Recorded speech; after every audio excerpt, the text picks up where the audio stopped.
Alright. Hi everyone. So, doing a little bit of research. This motor, if you notice, has the throttle body back here up against a firewall. So we're doing a little bit of research.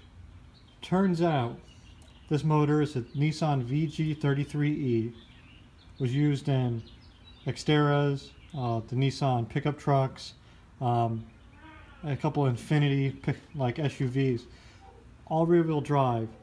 It was used in two cars that were not rear-wheel drive, the Nissan Quest and the Mercury Villager.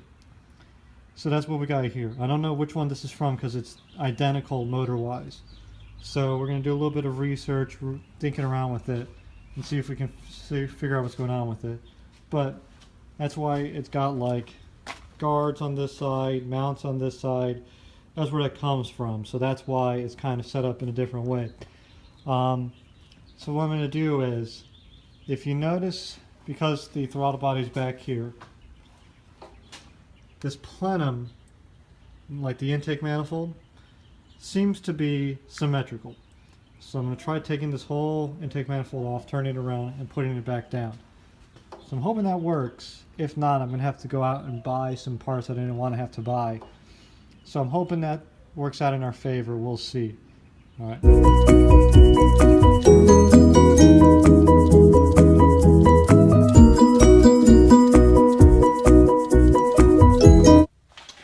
Okay, so been at this for a couple days.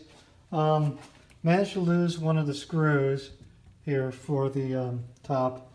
So I ended up having to cut. There's a line that goes up there. I had to cut a lot of little bits and pieces going into this. I separated out all the wiring loom because the intake manifold is hitting the distributor when I put it in. So there was this bit here on the side with the diaphragm, which I'm not 100% sure what this is. I'm not sure if that's for the automatic transmission or what. So that's off now. There's a wonderful hole in the side here, and I tried to see if I could get it to just go down and rest on this, hoping for the best, and it just isn't doing it.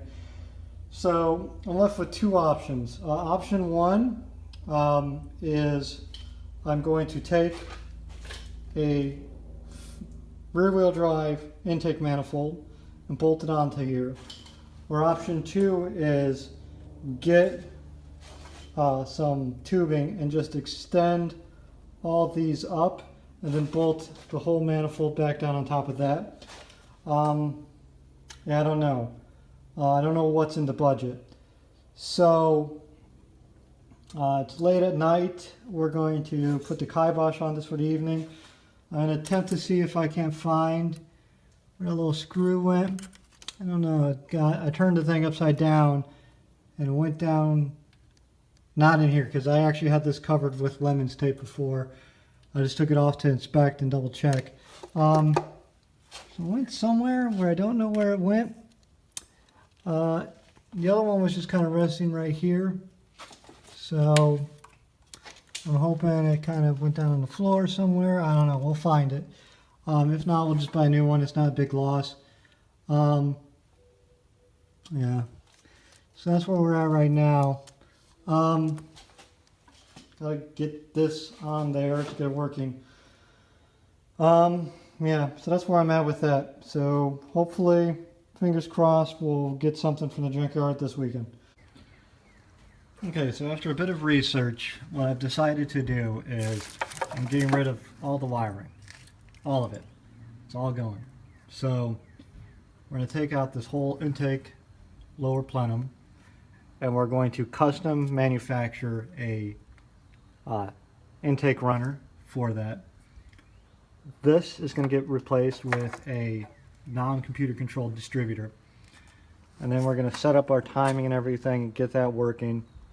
We're going to figure out if we can get the alternator to work along with what we're going to do or not, so we might have to go with something else.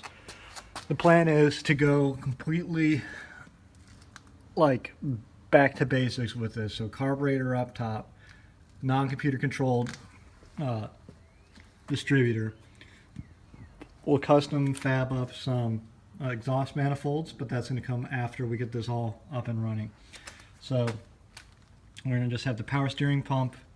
We're going to be using from here. We're going to custom fab up as much as we can. I've never done custom fab work before, so you'll be learning as I learn. Kind of the whole point of this channel is you learn as I learn, and we all learn together. So if you got any tips or tricks for me, please let me know. I mean, we got like here, we got a water jacket that goes down and it goes into the intake manifold just to help with cooling there. So we might just have to do a block plate there. Very concerned Nissan was with getting heat out of this motor. So we're going to have to kind of keep along with that same trend, but we'll, you know, cross that bridge when we come to it.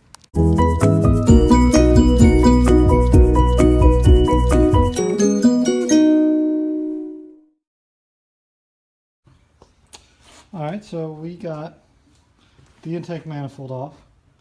So let me get out my pointy stick. So we got a couple coolant runners going down underneath here. So that's where that extra engine bolt went to. Nice. So I can keep that in my little, just got this lodged the other day. I can keep that with the other stuff. So what we're going to do is, that's a knock sensor down there. So that's going to be a pain in the butt to get to. So we'll probably just clip the wire maybe. We'll see. And clean out all the gunk that's getting inside here. We got a lot of it. So the plan is we're going to take off the gasket here. We're going to make a template with the gaskets. And then we're going to come up to a carburetor stack right here. And when we do that, we're going to have a new distributor to hook up to that. And while we're doing that, we're just going to get rid of all the wires that are attached to this engine.